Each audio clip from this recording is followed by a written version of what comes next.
Get your hands ready. Get your hootin' and hollerin' whistles ready for our first student poet of the night. From Micah Peak, let's have Colby Albee.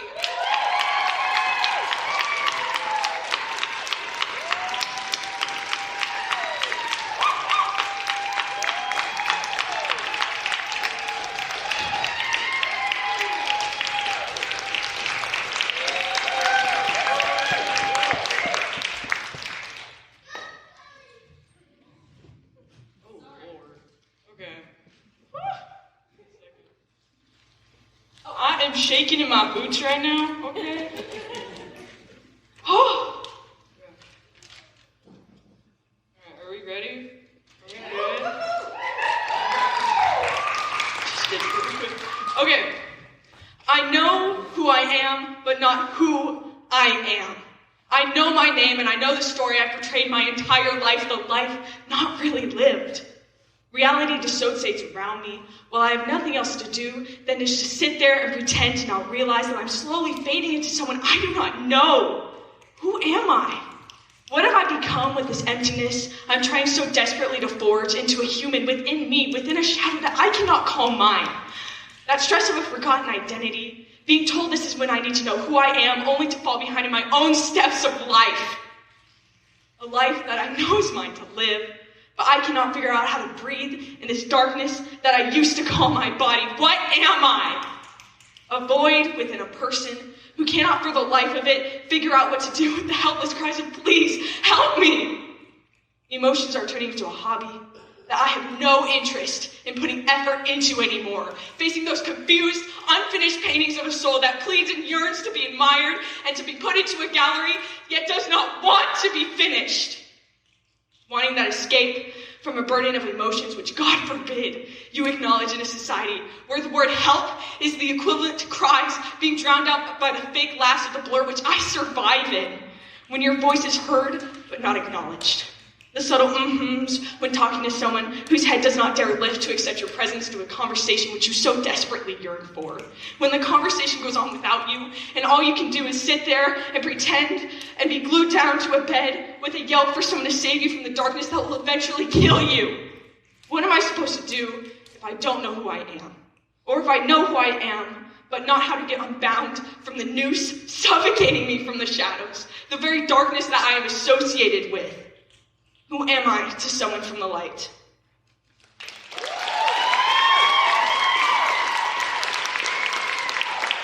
right, that was Colby Albee, everybody.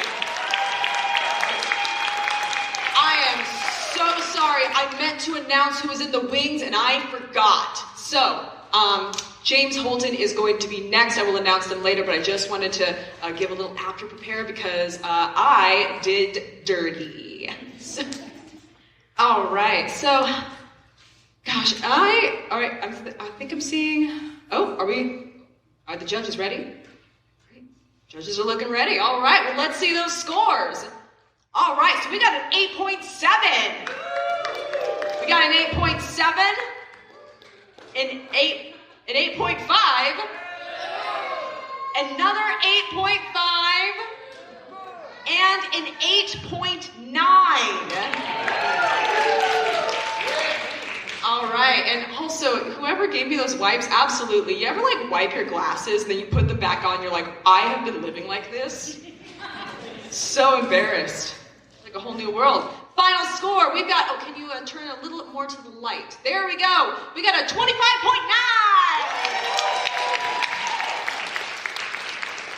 All right, excellent. All right, let's have our next poet. Everybody, give it up for our next poet, James Holden with Audrey Marcel in the wing.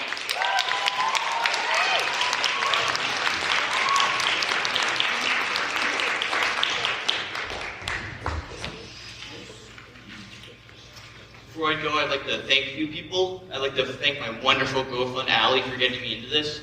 I'd like to thank Marcus for giving me that really cool pep talk. I'd like to thank Miss Maxwell for basically the whole reason why I'm here. And I'd like to thank my autism for making me creative and open-minded.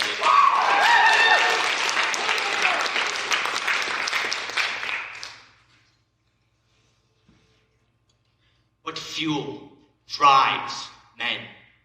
To be the best, to be better than the rest. Is it love, lies, a waste? To better the world, more lies. No, this is a fuel like none other. A fuel only few can use. A fuel only the strong can use. The fuel that brought the ancients to be powerful, carnivorous, and chaotic. What drove the slave to be free. What drove the free to be strong. What drove the strong to be a tyrant. And finally, what drove the tyrant to be a god. Yes, this is a fuel like none other. A fuel of narcissism. Not bounded by love, not bounded by compassion, not bounded by empathy or sympathy, not bounded by any moral reasoning. No real love for anyone other than himself.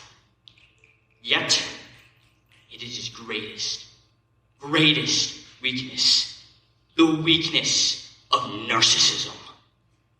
For upon his throne in the heavens, in the sky, the narcissist, the tyrant, stands ready to announce his victory over the world.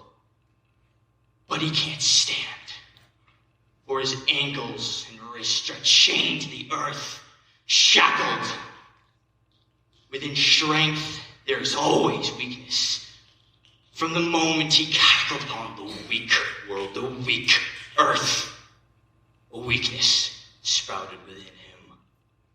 A binding, a shackle, a chain, a doubt, a question. Why? No. What?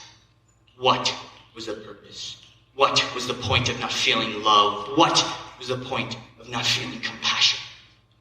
The chains, rusted, heated, dragged the narcissist, the god, back into a tyrant, back into the strong, back into the free, back into the mere slave. It was at this point when he realized he was a mere slave. Not the best, not better than the rest, and he shall never rest upon the best.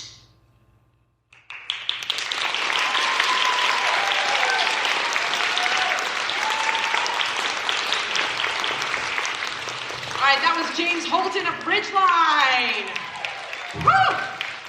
Heck yeah, shout out to autism for real. Like, why on earth do you think I made a Titanic joke at the beginning? I used to draw that thing on the back of my homework all the time as a kid. Like the other day, my partner was just like, hey, how many smokestacks does it have? I'm like 3, I'm like 4, but the 4th is fake. Do you know why? Aesthetics, but also that was how they got air into the service room. Go home, Kyle. All right. I think our judge, I see some eyes. I think our judges are ready for the score.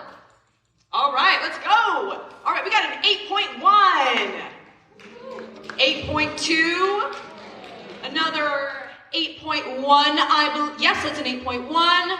And a 7.8. Audience didn't like that one. Oh, and then is that a... Here, can you tilt that towards the light of it? There we go. Is that a 8.3? An 8.3. All right. Also, this one, I'm going to say this another time, but I also want to say, like, this is such a big high school. Like, I don't know, I went to high school, it's been several years since I was a teenager, but I went to high school in West Valley, and I judge, like, the quality of a high school on, like, the quality of their theater department. I know that that's not a good measure, but I feel like it counts for something. All right, I think I see a final score. All right, we got a 24.4. All right, 24.4 for James Holden. All right, well, let's have our next poet coming up. So we've got, all right, so our next poet is Audrey Marcel, and Allie Aitken is in the wings. Allie Aitken on deck. Audrey Marcel, come to the stage. Oh,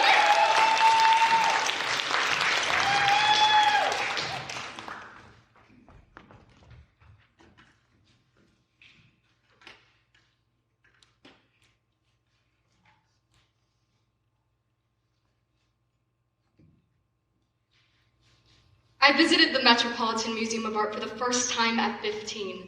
Large stone steps gracing a curved entrance, pillars and fierce red banners. Awaiting my Met Gala moment, I progressed upwards, surrounded by the sounds and smells of New York City. 2 years later, scrolling TikTok, a filter appears. AI art generator, collecting all images from the web. It's colorful, it's vibrant, it's the absence of creativity. Fulfillment on the first floor, the Met, 15. Hundreds sit on wooden graded benches lining the gallery walls of the Metropolitan. Lost within the roaring sounds of oil on canvas from 300 years ago, somehow all feel quietly connected. Jackson Pollock, Claude Monet, Jacques-Louis David, their works simultaneously conjure an understanding of what it means to feel content. The clattering of ballet dancers leaping sounds from around the corner, past the silent mourners, peacemakers, and life-changers coming together to escape. Edgar Degas, the French Impressionist, 1834, July 19th, a visionary is born. Pastel, oil, bronze sculptures. Inspired by the power of ballet dancers, he articulates the weathering of point shoes only understood through appreciation of their lifeline. Tutus, slightly ruffled from their countless hours of partnering, beauty, because his eye is not fake. Artificial intelligence, the societal-born illness, 2023. February, an age of endless possibilities, disregarding what is best created from the mind, heart, and soul. Digital, fake, void of emotion, utilizing the data of every Google search ever warranted, AI creates a canvas of meaningless movement. A clean point shoe dances along the floor, unweathered, unsupported, unmoved. An eye of modification. Contentment upstairs, the Met. The starkly sounding of smooth jazz lingers over our familiar shadow from across the hall, past the silent mourners, peacemakers, and life-changers coming together to escape. Vincent van Gogh, the Dutch post-impressionist, 1853, March 30th, a voice of expression is born. Oil, strictly. Trapped within his own mind, he creates out of necessity. Works created from a place incomprehensible by many, yet transporting the world into an understanding of emotion. Artificial intelligence. The illness returns. 2023, February, a time when advancement is at its highest, but we move backwards. Digital, fake, void of emotion, grasping at anything it can steal. AI creates out of a want to reign supreme for others. Why else was it created? Starry night suddenly fades into a swirling of darkness, where recognition meets artistic conversation, utilizing inspiration to advance creative constellations. Art is real, meaningful, an escape from the unknown and ever-changing. Somehow, it manages to remain constant. If not, should it only be artificially negligent? Thank you.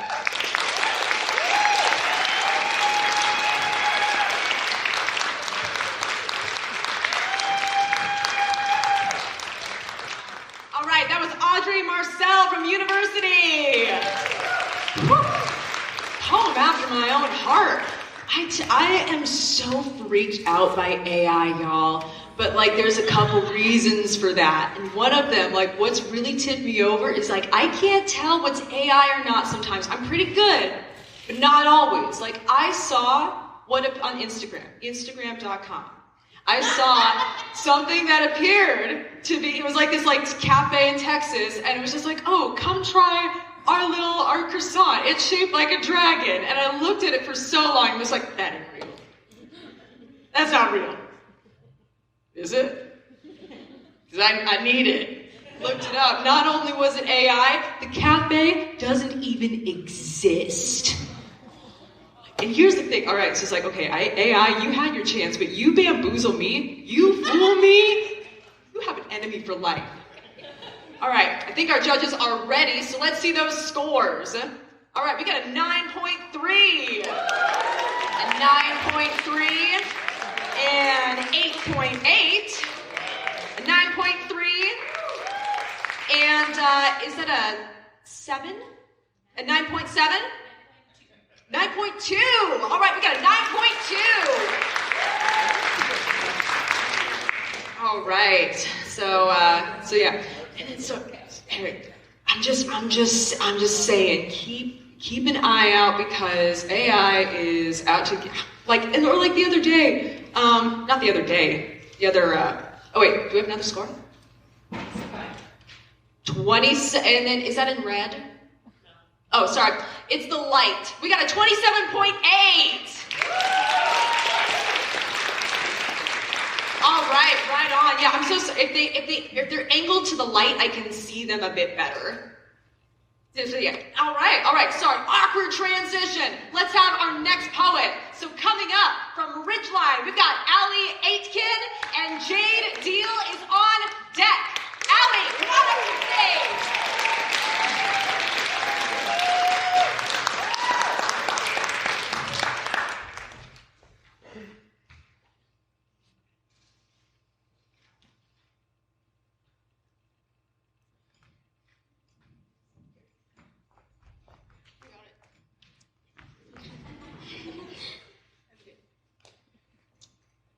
I collected dirt as a child. I kept bags of it in my school bag, in old crumpled tissue sacks and wrappers which had held my snacks. I lived in dirt as a child. I'd kick it and poke it and play in it all day, trace images into clay, pretending it had something to say, and I was its wild interpreter. I loved dirt as a child. I'd play in sand, silt, mud, and clay, burying myself up to my elbows, spread it gleefully over my arms, pretending I was giving the earth a hug because I loved dirt as a child. I'd take care not to get it on my books, but looking back on those pages I loved, I can see the smudges of my stained hands, my brown thumbs, proof that I loved dirt as a child. I chased my friends around with sticks and pointed paper clips showing them mud and leaves and insects hoarding gravel as if it was gold, as if I, though new to living, knew that life was as old as time and time was as old as dirt. From simple instinct inside, I was compelled to take up in my small hands mere dirt and see it as gold, as something more than what people scraped off their shoes. How did I know what I was stepping on was gold, older than old, yet made life new? I looked and saw gardens and valleys, dirt soaked in dew, earthworms and insects, frogs and marmots, owls and eagles, deers and coyotes, getting dirt on their coats, turning to mud in the morning dew, then shaking it off to the trees and the grass, to be tossed back to the earth, to be tossed back to the worm, to the burrowers of dirt, to nature's hearth, to earth's vast floor. The same 100 years before, yet changing all the time, like life, like an image, like a river that gets swept away, never the same river, never the same hills, but in all the earth, there's always the same water, and always the same dirt. Sand, silt, mud, and clay, the dirt that makes today, tomorrow, and yesterday, spending years below, above, below, again, rising with each new opportunity. And then again, it descends back to the earth. As a child, I loved dirt. When holding it in my young hands, I must have known how many years it's been here, how much it all meant, how much it might have seen, how much it might have said.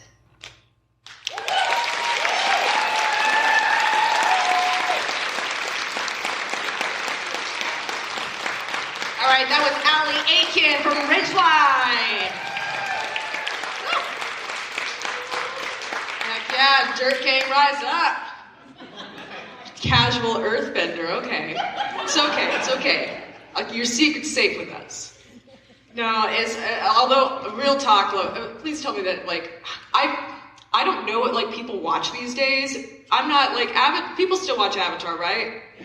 Okay, that's what I thought, but I don't talk to anybody either, so I didn't know.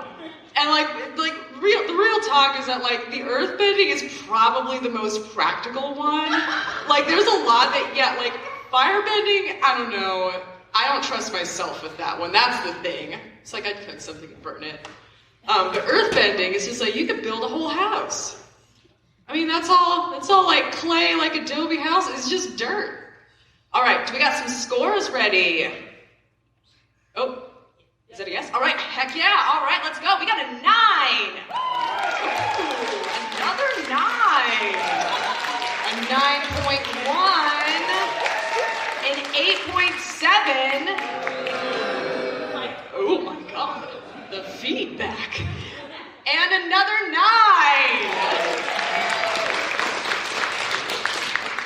Anyway, yeah, so that, anyway, all I'm saying is that you could build yourself a whole little house.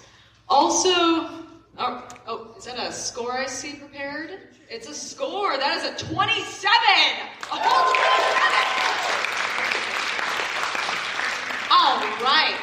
So yeah, just wanted to say that if you are enjoying this slam, then like if you're liking this so far, we're a few poets in. Just wanted to tell everybody that there is more poetry. For example, I mentioned Broken Mike. Which one of our judges founded. Broken Mic is an all-ages weekly poetry open mic held at 6:30 p.m. every Wednesday, every single Wednesday, literally without fail. I think maybe it was canceled once during like a super massive snowstorm, but other than that, literally every Wednesday at Nita Burrito at Nita Burrito downtown. Check it out. It's good poetry, especially for all you young poets out there who are just like, I need weekly poetry. Because if you do, I know a place. All right, well, speaking of poetry, let's have our next poet. Let's have up to the mic Jade Deel of Micah Peak, and Jayna Fuher is on the wing.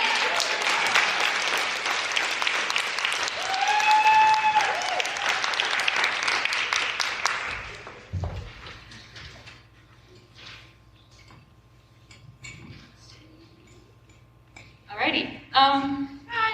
I'm a little nervous, I'm sorry. So, I tend to stutter a little bit when I get nervous. I'm so sorry if I stutter, okay? Alright. Poor teenage girl,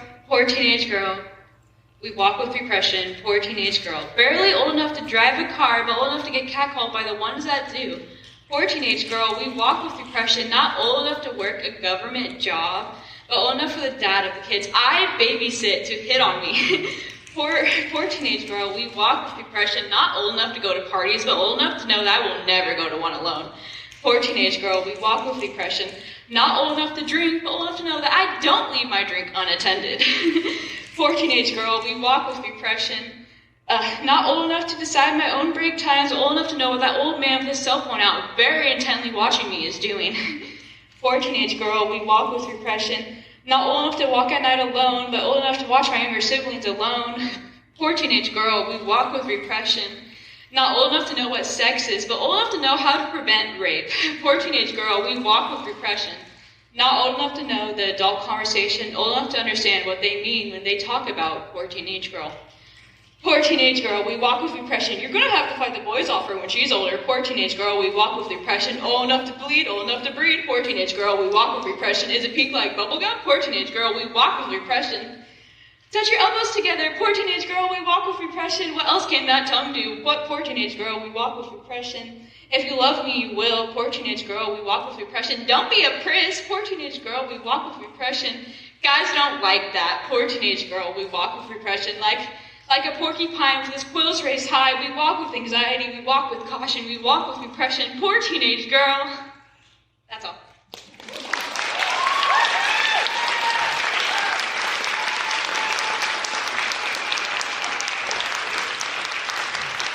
All right, that was Jade Deel from Micah Peak. And Jayna Fuher is on deck. Dang, ouch. That hit. But also, it's just like, I don't know, I saw something the other day too, where it's just like, I don't know, people who, it's just, it was something about like, it's just like, why aren't you in a better mood all the time? It's just like, have you been outside? Have you spoken with another person? Like, do you know anybody who's doing, like, well?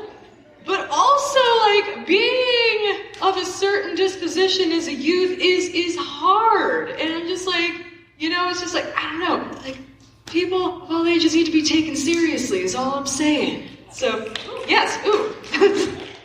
Anyway, all right, do we got some scores ready? All right, we do. We got an 8.3, an 8.9, an 8.4, an 8.8, solid 8. Ooh. Sorry, I don't know. For some reason, like, all those boos, it's just like, it's disapproval gets you in the heart. All right. So, all right, we got our final score is a 25.5.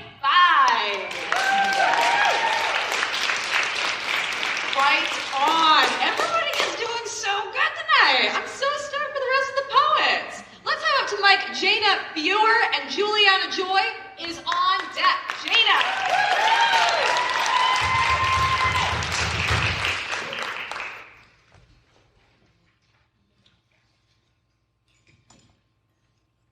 There is a lot I have forgotten. The names of all my Polly Pockets, little rubber clothes I dressed them in, clothes I chewed in my mouth before I knew any better. I have forgotten. I don't remember any of the games played on the playground, any of the songs sang in music, any of the crushes I've had in elementary school. I have somehow forgotten my favorite foods, my favorite clothes, my favorite ways to style my hair, the many times I held my breath underwater, those summer days spent in our kiddie pool that felt like they would last forever. My childhood feels like one long summer. Sure, snow is nostalgic in its own special way. Snow brought my sister our birthdays and rosy cheeks, our fireplace radiating warmth from the cold, but it's not the same, not the consuming warmth of summer. I don't remember what scorching summer days contained. I can only remember what they are tied to. In my own raging river of change, memories vanish, rushing away. My grandparents' house, firmly planted, rooted to that spot in my memory. Always that cornerstone. I know my childhood may be a big sunny haze, but their light blue house is clear. Their yard covered in vibrant green grass, my sister and I melted into all day. We would lay out their tattered quilt and play Barbies, maybe play house or nothing at all, just staring up at the puffy clouds lazily floating across the sky. Still, I can smell the tobacco in my grandpa's pipe, sweet in the stifling dry afternoon, bringing me back to all those afternoons working beside him in his garage. My grandma's kitchen smelled of love, cherries that we picked in the dead of July, bubbling on her vintage stove, big, red, and juicy. The smell surrounding the warm memory. Our forts, blazing afternoons spent in their cool basement, trying on my grandma's jewelry that was far too big for our pure, innocent hands. It's all etched in my memory, permanently engraved over my heart, written in cursive I will always recognize, perfectly and undeniably my grandma's. Someday soon and not soon enough, I'll pack up my memories and leave. I'll forget the dinners my family shared, the shows we religiously watched together, the countless hours I spent styling my sister's hair, or the hours spent out in the snow that coated the once green grass. I know that new summers are coming soon, clouding my memory like a thick, sweltering fog. However, I know it like I know my own name, a name like my grandma's, one we closely share. Those summer days spent at my grandparents' house, no, grandparents' home, will remain crystal clear in my memory.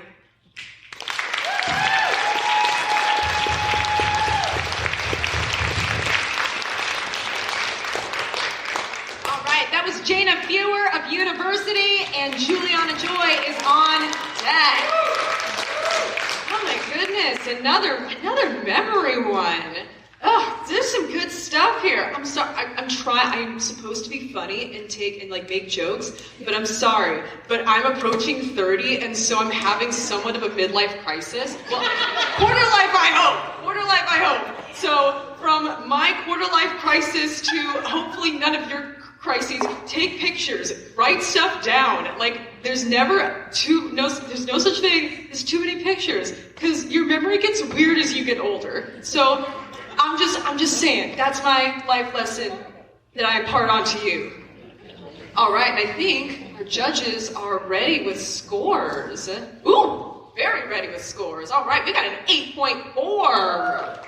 And we got a 9, an 8.7, an 8. And then could you tilt that one towards the light? There we go, an 8.1.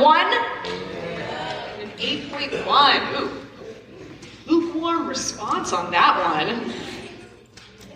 Yeah, I spent summer digging holes. I don't know what I was looking for.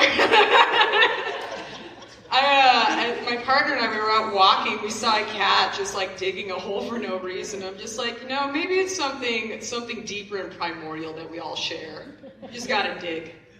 All right, we got a final score of 25.1. Oh, 25.2, sorry. It looked like a 1. So 25.2 is the final score. I can't read. All right. All right, let's have our next poet from University, Julianna Joy, and Logan Crowley is on deck.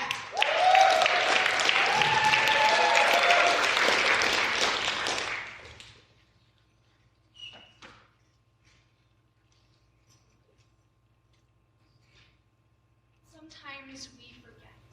Sometimes we choose to go numb. Lifeless silhouette, lose yourself to what you've become.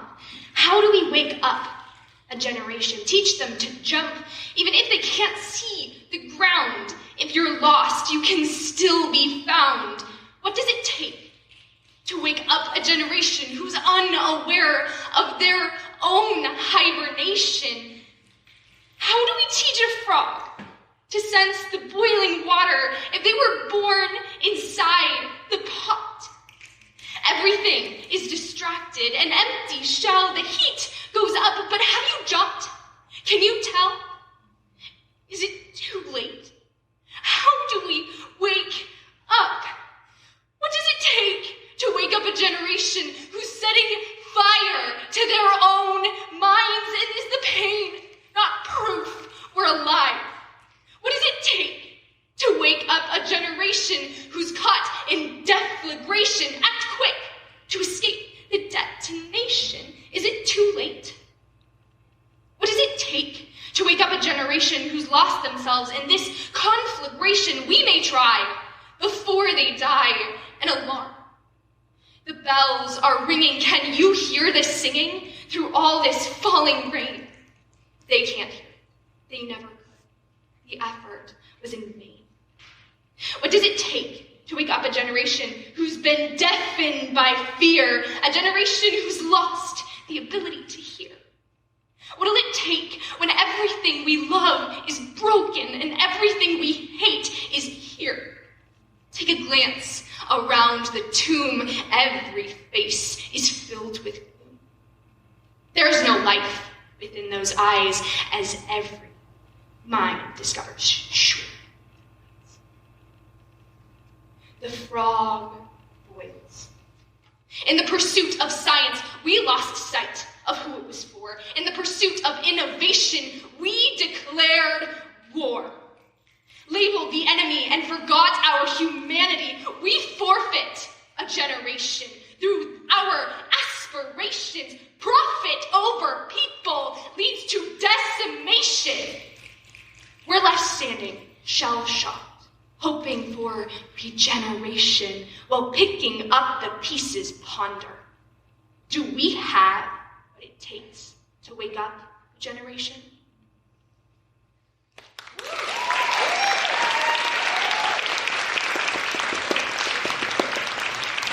That was Julianna Joy from University. All right, well, while the judges are preparing their scores, I wanted to shout out another poetry event, and that is you can hear great poetry at Auntie's Bookstore on most first Fridays of the month at 3 Minute Mic, which is hosted by former Poet Laureate Chris Cook. You can watch the events calendar at auntiesbooks.com for details. And I think that our judges already have some scores ready. Let's go. We got an 8.8, an 8.3, 8.5. Yeah, hold your booze. I said I can't read. It's an 8.5, an 8.8, a 9, and another 9. Right on. And then the other nice thing about going to Auntie's too is that if you're broke, you're about to get broker. Literally every time I go in there, I walk away making a bad decision. I went in there to get a birthday present for somebody, and I was just like, Another culinary rom-com. Don't mind if I do. You can pay my Xfinity bill. All right, it's 26.6 for Julianna Joy. All right, our next poet from Ridgeline is Logan Crowley, and Alec Lambert is on deck. Logan.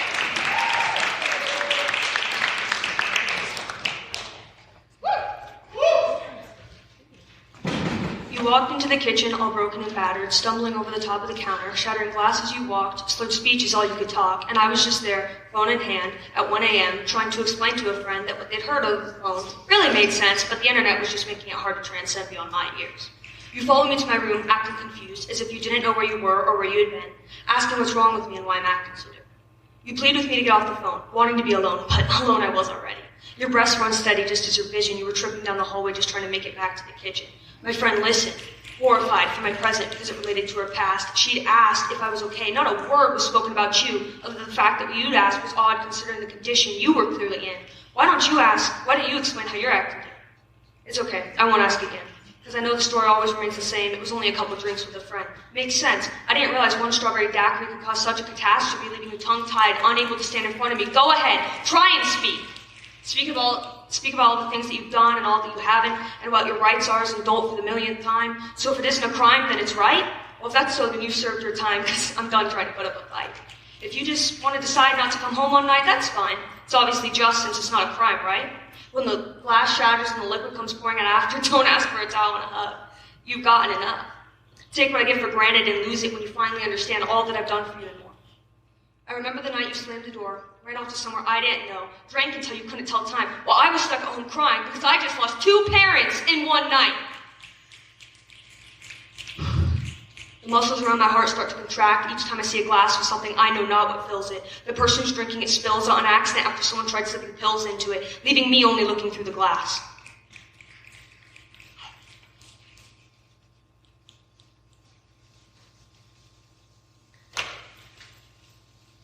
Sorry. When it spilled and the liquid filled the room, I was drowning what I knew my past was like, and all I could do was pin it back to you, because that was the very thing I was taught. Drink 1, drink 2, drink 3, drink 4, only to find you stumbling into my room after hours of waiting by the door. Why do I have to fight the battles that you started, watching you stumble and fall as our paper-thin walls start to crack? You wish you could take it back? Well, so do I. You cry out to me as I leave, as if what I'm doing is betrayal, but you don't even recognize that I'm doing it to protect my own sanity. For once in my life, I chose me over you and stopped holding your hand every time you did something wrong, because grounding you could never fix what I'd lost. That is the great thing about glass, isn't it? Even when broken, it is still transparent. I hate being the parent. Thank you.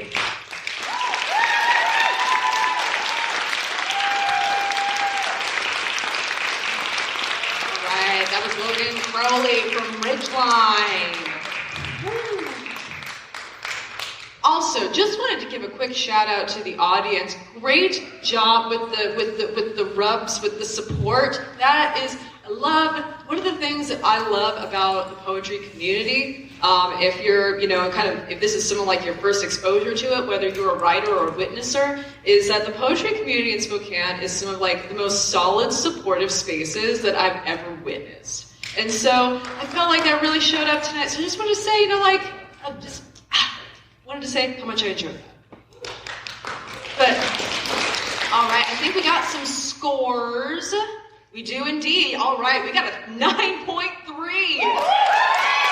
And a 9.3, a 9.1, an 8.5, and, can you tilt that just a bit? A 9.3. Right on. All right. Also, just kind of listening to the content of that poem, I also think, not to get too much into it, but I have been noticing that a lot more people, I've been seeing a lot more restaurants offering non-alcoholic mocktails, and I think that that's super cool, just as somebody who's, it's super nice to have something that's not LaCroix offered to you. All right, and the final score, we got a 27.7. All right, and our next poet, come up to the mic. Let's have Nico Hartley from University. Grayson Downes is on deck.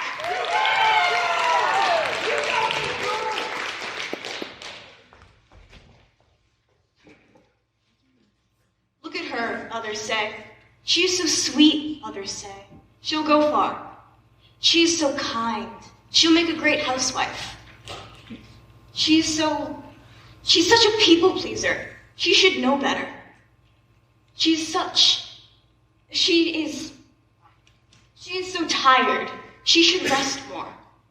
She's a girl, others say. Naturally, she's a drama queen. She's a girl, others say. She has shoulders that are distracting. She's a girl. She can't have ADHD. She's a girl. She can't wear boys' clothes. She's a girl. She needs to wear makeup in order to look pretty. She's a girl. She needs to wear dresses in order to stand out. She's a girl. She'll never amount to anything that would help. She's a girl. She can't use he, him, or they, them. The one you call she is really a he. That he is me.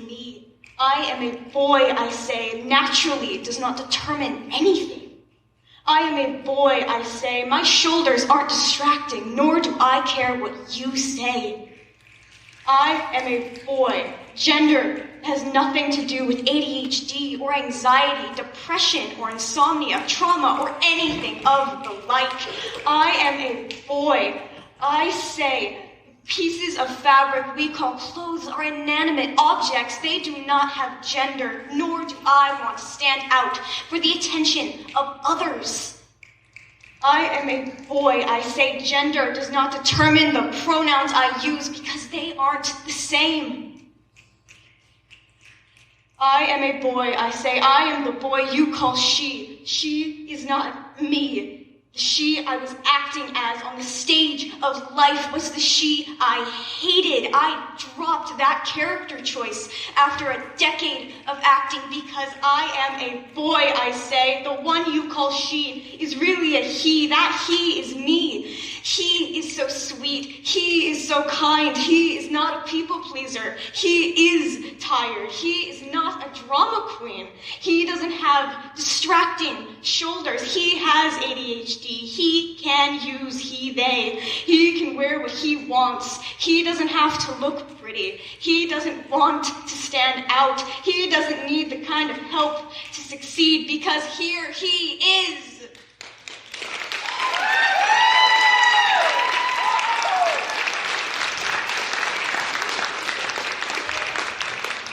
That was Nico Hartley from University. Heck yeah, heck yeah. Binary gender is really new. Also, I feel that though, the whole just like, hey, distracting shoulders thing. Like I used to worry about that. And then I stopped worrying about it. And now it's just like, no, I do want distracting shoulders. Distract me because I got these guns. I like see these guys at the gym and I'm like, look at the flag on my water bottle. My brother in squats, we want the same thing. All right, I think we got some scores. 8.7. Sorry, I started talking too fast. 8.8. Is it a 9 or a 4? 8.4. A 7.9. And an 8.1.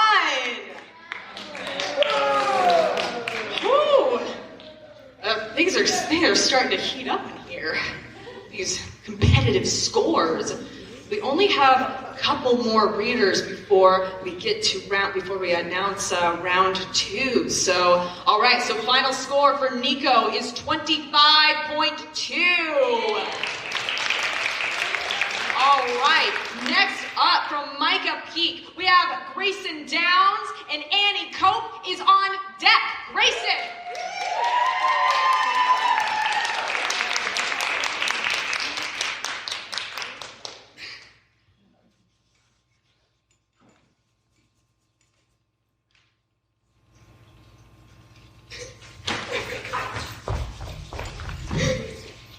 Just right here. Yeah. Do you really know me? Do you know me like they do? Do you know me like all the clouds in the sky? Do you know me like all the stars in the night sky? Do you know all my thoughts, my feelings? Do you even want to know me? Do you want to know me like them? I assure you don't. You don't want to know me like them. You don't want to know me like all the clouds in the sky. You don't want to know me like all the stars in the night sky. I'm different like the clouds. My mood changes like they do. I'm different like the stars. I'm never in the same spot at night. I'm different in a way you don't know. A way nobody knows. A mystery nobody knows. A person unknown to the world, hidden in the shadows like a panther, known to no one. I may be different, but I have feelings. I don't feel valued. I don't like the way I am. I assure you, it's not just you, it's me too. Do you really want to sit down and have time for me? Why, may I ask? I'm not important. Trust me when I say this, you don't really want to know me.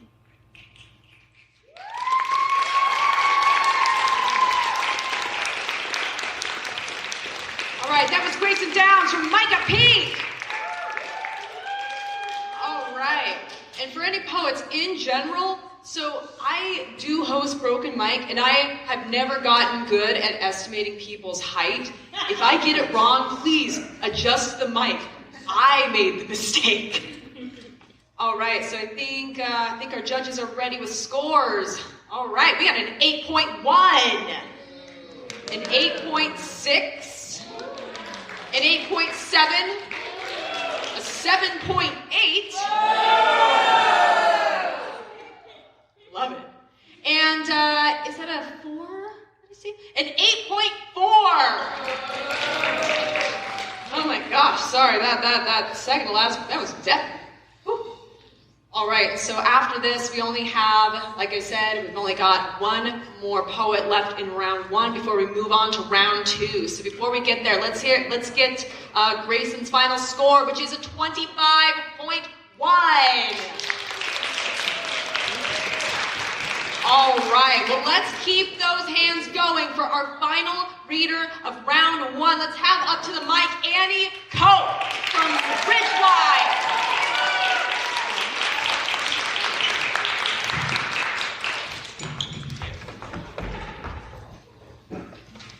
So this is ice cubes. Slightly smiling, butterflies styling. A light laugh stemming from one single photograph. Nestly soft tangles, brushed from all angles. Absolutely nothing wrong. With lashes ridiculously long. From another lady's breath-wise, shocking sapphire eyes. Those LED lights, those moody nights. Comments like, he's so dry. You learn he's just shy. Soon turns to more, you adore. A full face, moving to that face. A gorgeous theme. The perfect dream. Is teeming with darker scheming. You think it's for fun, but comparison gets the better of you. Everything you do will be judged. Mascara smudge, salt trailing quick by your harshest critic, you. Your self-esteem askew. Nothing will ever look good enough. Your self-worth will take a harsh rebuff. That dress won't fit. Forever stuck in that pit. You'll be lonely forever. Nobody will love you, not ever. You'll be trapped because forever in those claws, all because of filters that ignore your imperfections. You believe are corrections to your flaws. But take a pause and look back, backtrack to days when you were young, when you clung to your mother's hand. You didn't understand that beauty was a relative term. Your mind was firm in knowing you were gorgeous. And nobody warned us we'd be beaten down we can break down. Maybe it's a rainy season, but we were built like this for a reason. Tears are okay, but please do not go astray. Stay here, because you used to not have this fear. When you were little, your confidence wasn't this brittle. You wore no makeup, yet you were never fed up with your looks. You read picture books and had imaginary friends. And life isn't as simple as it was because social media is incredibly harmful, but you are just as beautiful. All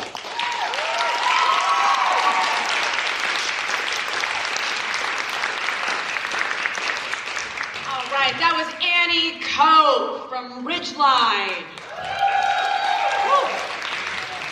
All right, and I think our judges are already ready with scores. They are. All right, well, we got an 8.4, an 8.9, an 8.1, an 8.4. Yes, 8.4, an 8.7, and I think that's the scores. Sorry, I'm just making sure. I saw somebody erasing something. I'm just like, oh God, did I miss somebody? All right. Well, has everybody been enjoying the night so far? Yeah. I know. It's just so nice. Also, this theater is so big. All right. Final score for Annie Cope is 25.5.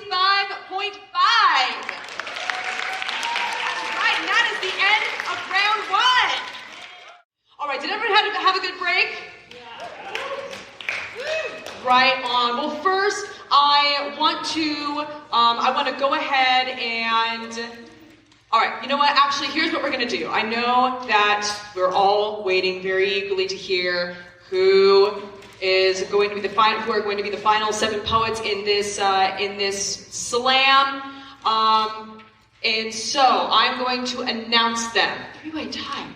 Has that ever happened in the history of ever? I don't know. But here we are. Number 1, we got Annie Cope of Ridgeline, Alec Lambert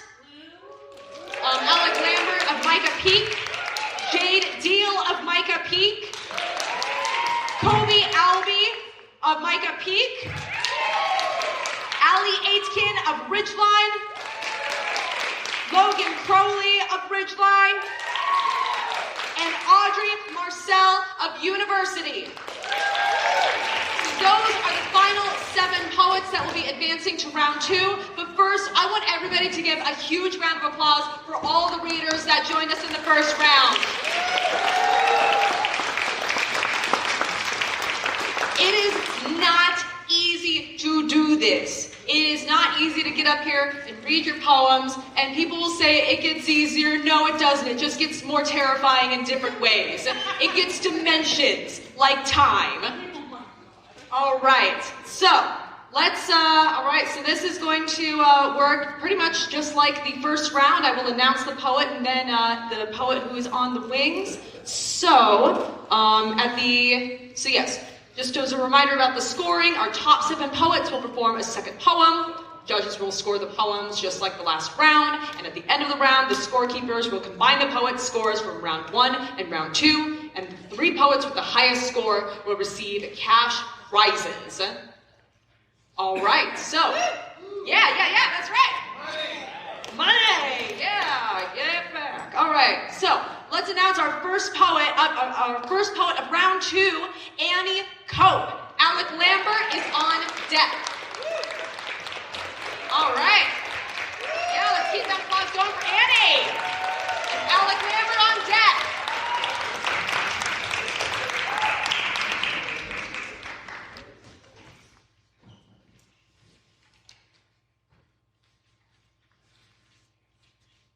A flicker of light.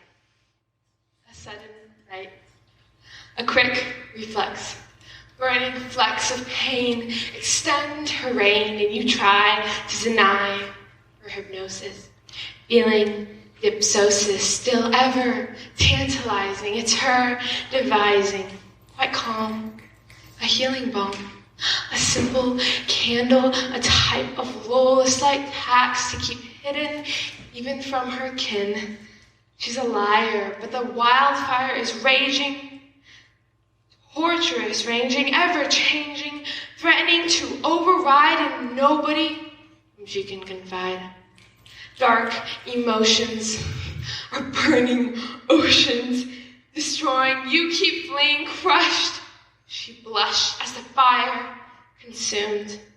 Flaming as they loomed, the menacing blaze turns deadly and maims her soul. No more, sweet candle. Relationships diminish and urge to finish this chaotic life like a fiery knife. Straight to the gut, she's stuck in a rut. You never know she's at a low. Like fire, grows higher, love at ninth sight. Try as she might, bliss and butterflies turn to charred lies. Comparison, started for fun, now eats her away. Every day she struggles and fuels that sparking inferno. And each blow scares her because she's sure she'll be incinerated alive, igniting her life, but she will feign and hide that scalding pain. But this fire will never tire as it scorches her over and over for love and for hope. She yearned. Instead, I was burned.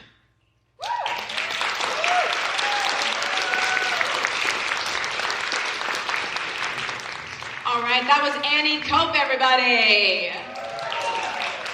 All right, and I think I see still some scribbling markers here. So I'm going to lead by saying, all right, I have something very important to talk about, but they will have to wait. Let's see those scores.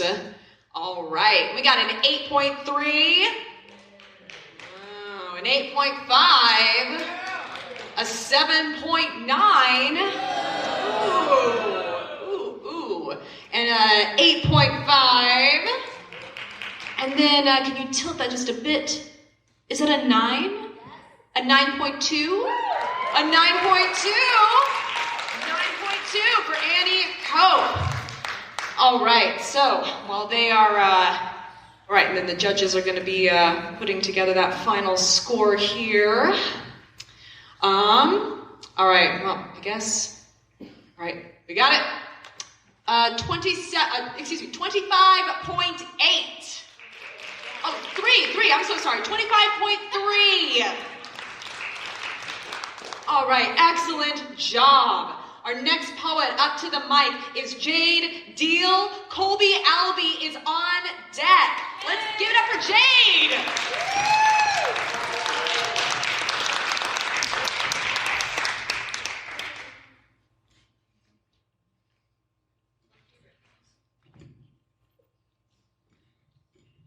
All right.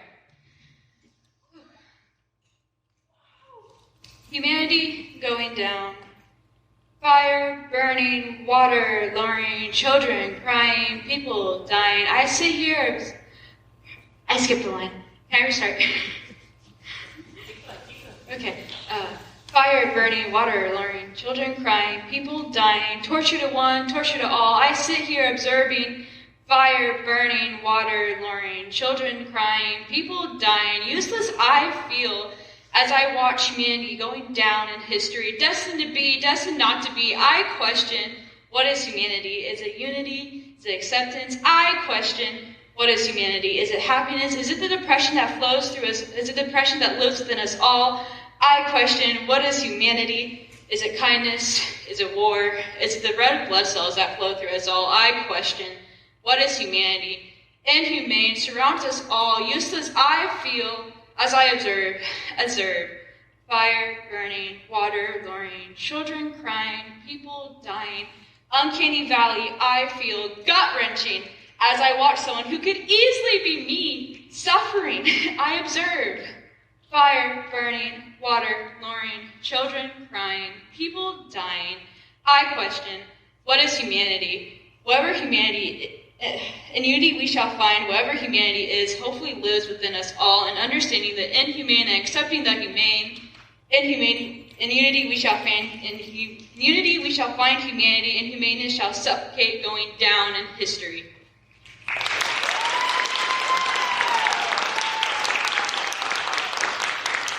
All right, that was Jade Deel. Oh my God, Jade Deel, everybody. All right, so loved seeing a little bit of this.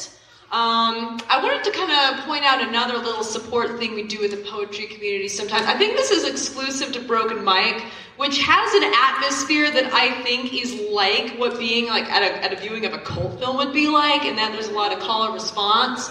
But in addition to struggling emotionally, if somebody is having difficulty with technology, somebody will usually shout, "Technology is evil!" followed by somebody else shouting, "Thomas Edison is something I can't say in school." But, well, Thomas Edison's mean, okay? That's what you need to know. But just a little taste of what Broken Mic is like, if you're interested. All right, let's see those scores. All right, we got a 7.8. An 8.7. An 8, an 8.4, and I believe that is a 7.9. Yes. Oh my God. Heck hath no fury, like a bunch of furious high schoolers. And all right, that was the final, and then the final score is 24.3. All right, that was Jade. Let's have our next poet, Colby Albee, and Aitken is on deck. Give it up for Colby!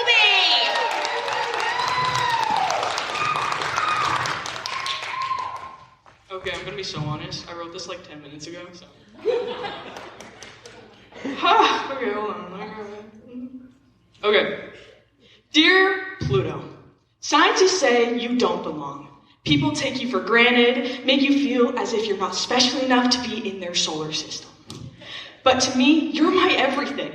You're the beginning to the end of my universe. You're the missing piece I've always been looking for. I'll never take you for granted. I promise, my Pluto, my universe, the solar system, never let you be yourself. Never let you love yourself. Told you that you weren't enough to be considered a planet. God, Pluto, you deserve to be known. You deserve to be held. You're no longer a shadow. The universe knows your name. I want to show you that you're safe to walk alone. You're safe to be yourself. I will protect you. I'll show you, the solar system, that the beauty lies within you. I love you, Pluto. The solar system will too. Pluto, a solar flare of a shadow, now the light of a life he always wished to be in. I found my name. I found the shadow that I was hiding from. I know who I am, my sweet Pluto. You've helped me realize that you were me this entire time. I am the person from the light.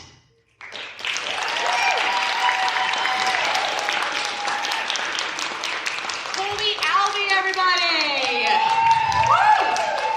All right, but also, that poem actually made me kind of think a bit, because it's like, that is kind of an example of like the power of community, right? Because scientists were like, actually technically Pluto, we don't think Pluto's a planet, and everybody was just like, no! We have always known Pluto to be a planet, and Pluto is going to continue to be a planet through the sheer power of our will. I'm like, what if we did that with people too?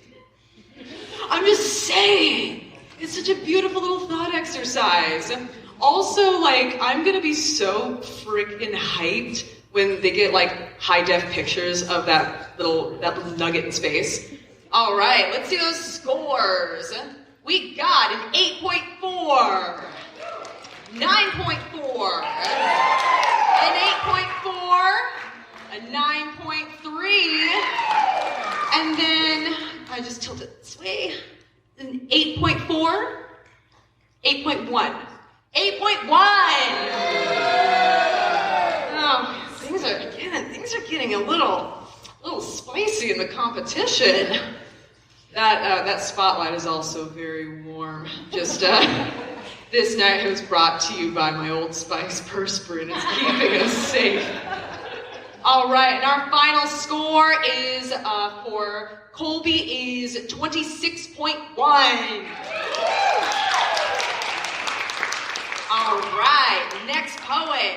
We have Aitken, and Logan Crowley is on deck. Let's have Allie up.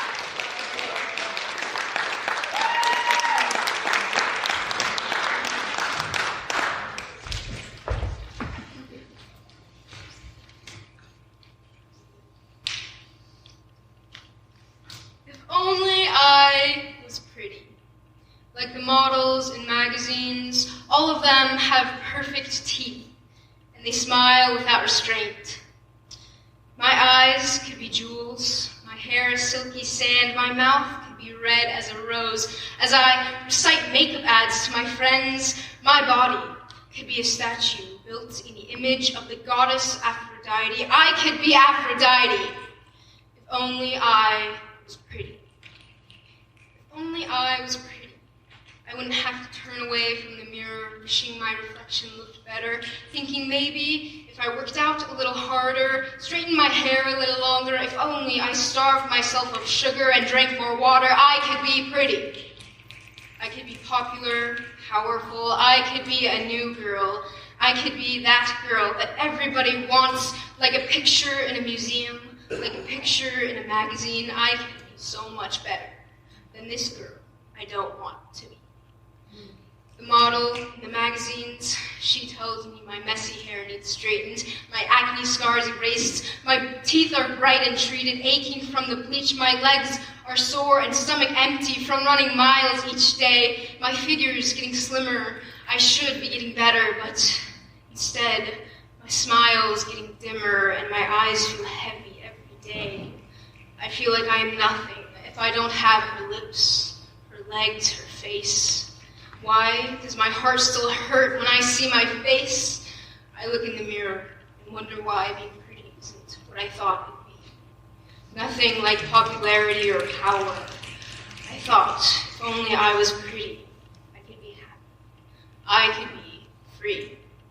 But the model in the magazines, what the images don't say is to be so imbued with beauty is to strip away the real thing. The real value of a person will not be found in their appearance. The body is not a passive thing. That statue of ideals I will break down to my feet. My identity will not be found in my reflection. My value will be found in my actions, the way I write and speak and sing, in my kindness, intelligence, dreams. Those who say one's power is found in their prettiness only serve to perpetuate our sick culture's obsession with it, only serve to hurt a girl's happiness, only serve to keep us diminished. Because the model in the magazines convinces us we're nothing if we don't look like her. She leaves only whispers of hurting desires, another victim's voice saying unsteadily, I look pretty.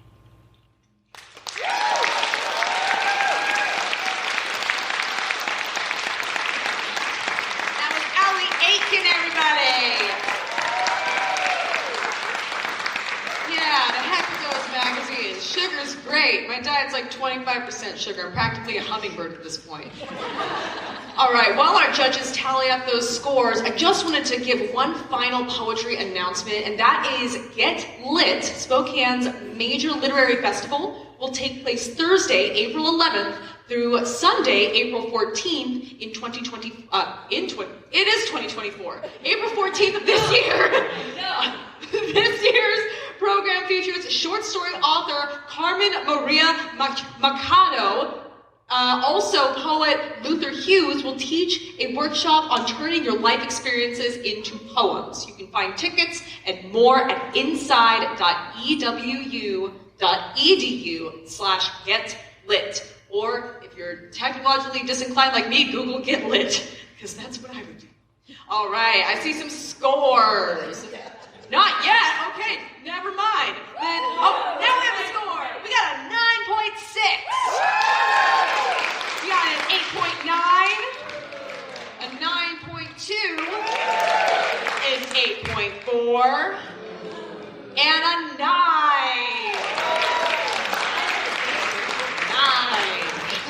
But seriously, like, if you are a writerly/literary type, Get Lit is a blast. Again, I think it was Get Lit that first exposed me to, like, the Spokane poetry scene back when I was a baby. And it's, you never know where it's going to take you. And also, Carmen Maria Machado is, I don't remember if it's Machado or Machado. She's a big, like, that's a big writer. That's like bringing a literary rock star to Spokane. And we got a score of 27.1 for Aitken. All right, we only got 2 readers left in round 2. So our next one is going to be Logan Crowley, and then Audrey Marcel is on deck. Let's put those hands together for Logan.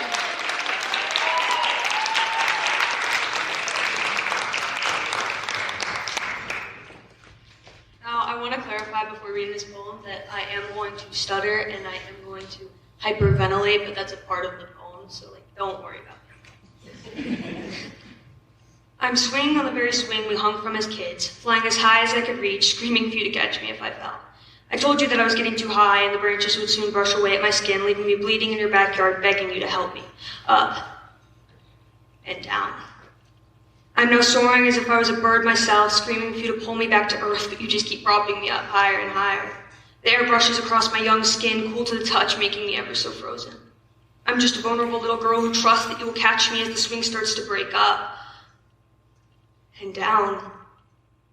I'm being pushed back and forth, unable to see, unable to breathe, but you rip out my lungs, get on your knees, and plead. The trees that surround us start to collapse and fall, making these wooden walls all the more terrifying. But you just hold my hand, promising that no man will ever have a hold on me like you. Soon the forest run catches on fire, you run out screaming as the smoke hits your lungs, wearing a mask to help you breathe, but I just sit amongst the trees just like I did on that very swing, up and down. You begin to run as time starts to advance, changing everything between us. The numbers created distance. The statistics led us to go our separate ways, and the swing started to mold and then crack and then break. Up and down. Hands are wrapped around my chest, words tied to my ankles. I'm just sitting there in the freezing cold, begging you to give me your warmth. So the cycle starts again.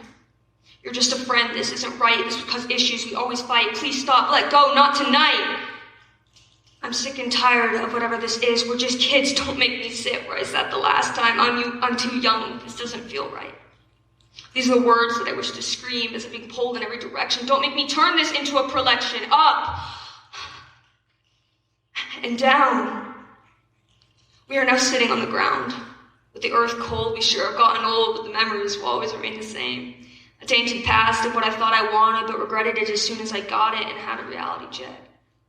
So here we are again, not sure if we're just friends. Up and down. Each line on my hand has been traced by you as if you indented them into my skin, trying to mark me as yours and yours alone. You brought me safety, you brought me love, but love doesn't hurt, does it? It shouldn't require touch. I scream enough, but my lips are closed shut. The words no, unable to leave my mouth, because each time they do, my heart gets cut. Why do you need this from me? Was my soul not enough? The swing has now rusted, and I know now not to trust it, because my body is all I have, so that's what I'll give to you. Do you still want it? You don't seem to want to hurt me, but you burn me time and time again, saying you're just trying to cauterize the first wound you left me with. So you take the match and hold it close until there's not even a little smoke. You get rid of the matches, but continue to create scratches and bruises and fire. You decide this time to grab a lighter and burn me once again with the fire. So I just sit back for the 8th time, later on the same swing, rubbing away the same pain. Feeling the same sting, up and down. Thank you.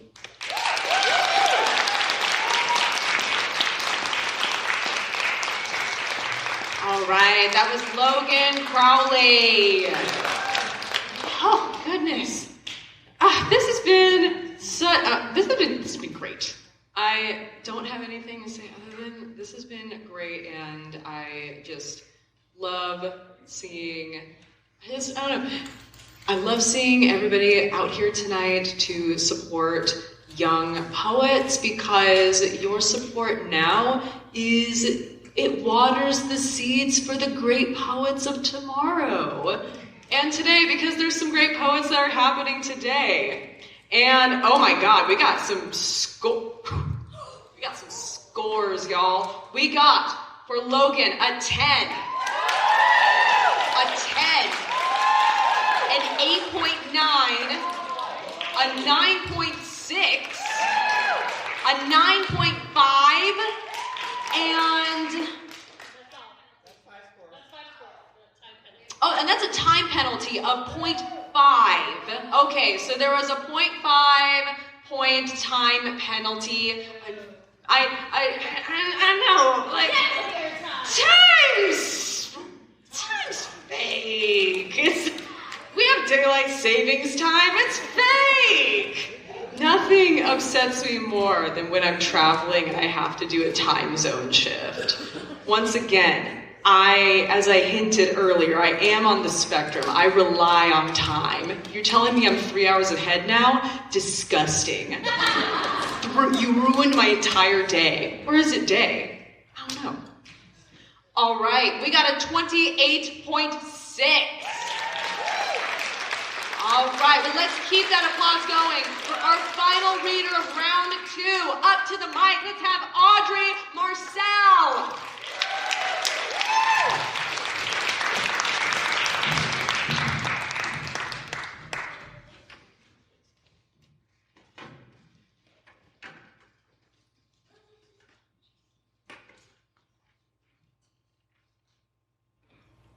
This is my piece entitled The Poetry of Illusion. Standing amongst the lilies like a meek shadow against the meadows, your raging silence crashes amongst the roaring of the breeze, off balance, about to shudder. The words of the flowers, your name becomes what holds me still. As if my feet meet the roots of our conversations, the soil grasping me here loses hearing of the mind. I can no longer speak, but only hear the screams of petals against thorns crashing, combusted against reality. Could it no longer be the poem's meaning that captures, but rather the ways in which we receive it that allows us to hear it? Struggling to articulate something real when the want to present a character feels so fond. I am a storyteller. The fictional worlds in which my characters find themselves become the safe havens for my words to communicate. Why is it that poetry spaces no longer welcome fantasy, but encourage a dramatic enclave of reality to shatter our expressions of self? Is it no longer admirable to craft a land in which the characters you embody are nothing more than? Why is it such a shame for the emotional attachment regarded through a piece only remain a connection to a character? Journal, paper, pens. Suddenly, the only vocabulary at my facility is that which represents the darkest shadows within me. The way to be heard becomes accessible by one-way train. No stops. The train which meets its way at the cavern of my mind where it cross-references my heart. If I am not the one to bear a vulnerability, I become the one unable to share. Wouldn't it be a shame to deny the possibility of art through fictional creativity? As if I am making my way into cardiac surgery, I must accept the eventuality that what is within will become shared, for it is the only way to be safe within these spaces. Gloves, scalpel, suture. No longer able to digest a story absent truth becomes the gutted shortage blocking my train from the destination of fantasy. In the future, may we all understand that a story becomes one when we so much as write it and accept the auditory emotion to be received from illusion. Thank you.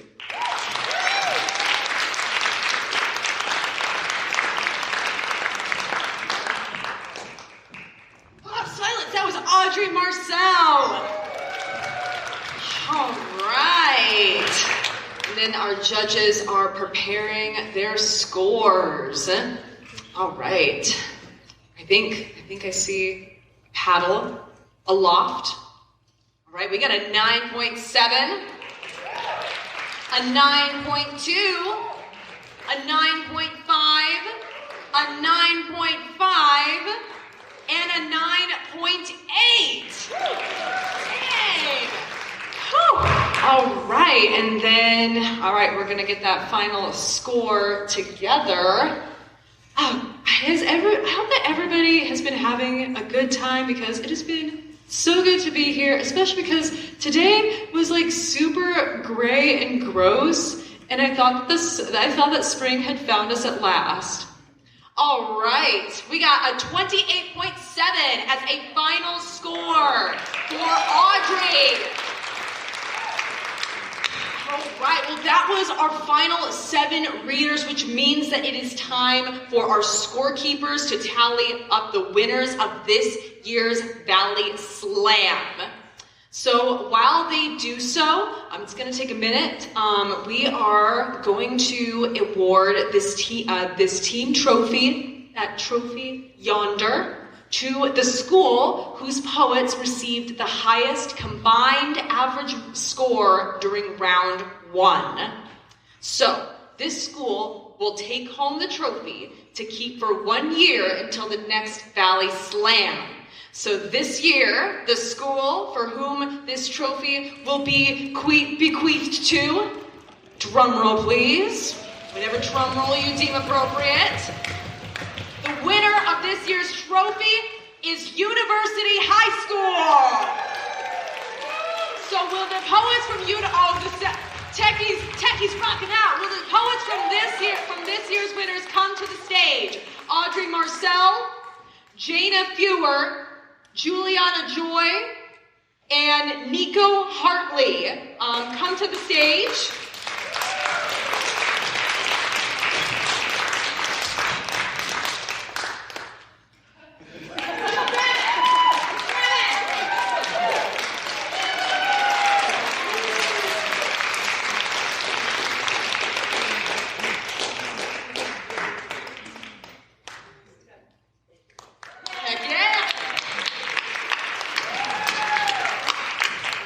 All right. Oh, that's a trophy going home. It just occurred to me that this is University High. It's not going anywhere. It's already here. Oh, everybody did so good tonight. Oh my gosh, I'm so nervous. My palms are sweating. Somebody's bringing me a list of names. All right.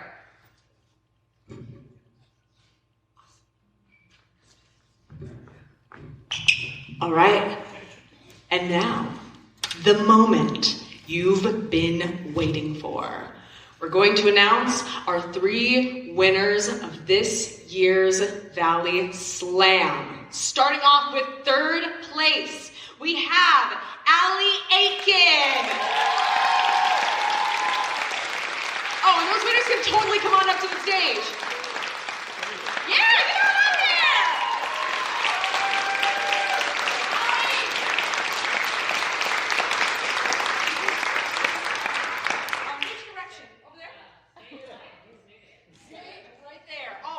Thank you so much. And in 2nd place, we have Logan Crowley. Come on up. Come on, let's keep going.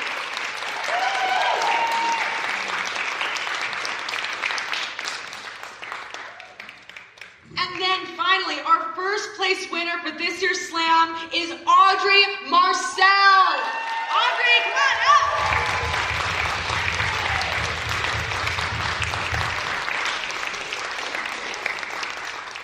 Let's have a final round of applause for our winners tonight.